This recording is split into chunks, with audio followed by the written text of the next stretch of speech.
August నెల వచ్చిందంటే చాలు ప్రపంచవ్యాప్తంగా ఉన్న భారతీయులంతా రాఖీ ఈ రోజు వచ్చిందా అని క్యాలెండర్ తిరగేస్తారు. రక్త సంబంధం ఉన్నా లేకున్నా అన్నా చెల్లెళ్లుగా అక్కా తమ్ముళ్లుగా బంధాలను పంచిపెంచే పండుగే రాఖీ. కులమతాలకు అతీతంగా చేసుకునే వేడుకైది. రాఖీ పండుగ ఈనాటిది కాదు.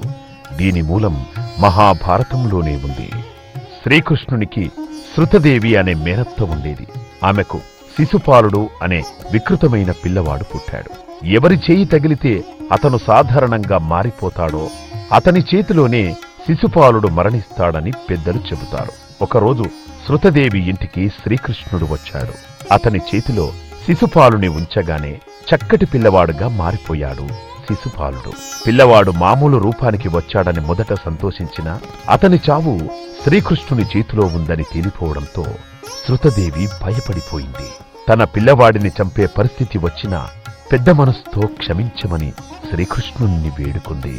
దానికి శ్రీకృష్ణుడు కరిగిపోయి, సరే ఇతను చేసిన తప్పులను క్షమిస్తాను, కాని 100 తప్పులు దాటితే మాత్రం దండించక తప్పదు అని వరమిచ్చాడు. శిశుపాలుడు పెరిగి పెద్దవాడై చేది అనే రాజ్యానికి వారసుడయ్యాడు. ఒక రాజ్యానికి రాజు, పైగా శ్రీకృష్ణునికి బంధువు. అయినా ఎంతో దుర్మార్గంగా ప్రవర్తించేవాడు శిశుపాలుడు. రాజ్యంలో వారిని పీడించడమే కాకుండా చీటికి మాటికి కృష్ణునితో గొడవ పడుతూ ఉండేవాడు. అలా ఒకసారి నిండు సభలో శ్రీకృష్ణుణ్ణి దూషించడం మొదలుపెట్టాడు. ఆ రోజు చేసిన పొరపాటుతో శిశుపాలుని 100 తప్పులు పూర్తవడంతో శ్రీకృష్ణునిలో అప్పటిదాకా అంచుకున్న కోపం కట్టలు తెంచుకుంది. తన సుదర్శన చక్రాన్ని ఒక్కసారిగా శిశుపాలుని మీదికి ప్రయోగించాడు. అలా బుద్ధిగా ఉంటే బతికిపోతావు అని చెప్పినా వినకుండా శిశుపాలుడు తన ప్రాణాల మీదికి తెచ్చుకున్నాడు. కృష్ణుడు ఎంతో ఆవేశంతో సుదర్శన చక్రాన్ని ప్రయోగించాడు కదా, ఆ సమయంలో అతని వేలు కూడా కాస్త తెగింది. ఆ వేలుకి కట్టుకట్టేందుకు 4 దిక్కులు పరుగుదీశారు. కాని అక్కడ ఉన్న ద్రౌపది మాత్రం ఏమాత్రం ఆలోచించకుండా తన చీర కొంగును చించి శ్రీకృష్ణుని వేలుకు రక్షగా చుట్టింది. నన్ను అన్నగా భావించి ఆదుకున్నావు కాబట్టి నీకు ఎలాంటి ప్రమాదం వచ్చినా నన్ను తలుచుకో, వెంటనే నిన్ను ఆదుకుంటాను అని అభయమిచ్చాడు శ్రీకృష్ణుడు.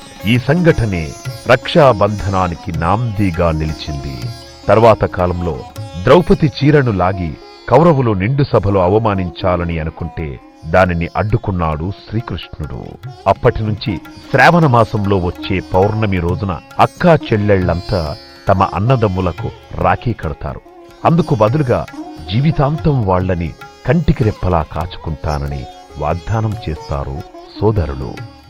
శ్రావణ పౌర్ణమి రోజున కేవలం రాఖీ పండుగే కాదు, దేశవ్యాప్తంగా ఎన్నో పండుగలు జరుగుతాయి. చాలా మంది ఈ రోజున కొత్త జంధ్యాలను వేసుకుంటారు కాబట్టి ఇది జంధ్యాల పౌర్ణమి అని అంటారు. పశ్చిమ బెంగాల్, ఒడిశా రాష్ట్రాలలో రాధాకృష్ణుల విగ్రహాలను ఊయలలో ఉంచి ఊపుతారు. ఈ పండుగను వారు ఝూలన్ పౌర్ణమి అని అంటారు.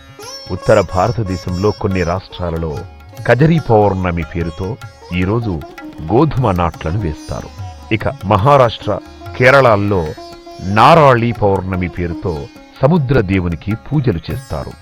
కాని ఏ రాష్ట్రంలో ఎలాంటి ఆచారాలు ఉన్నా దేశమంతా జరుపుకునే పండుగ మాత్రం రక్షాబంధనమే.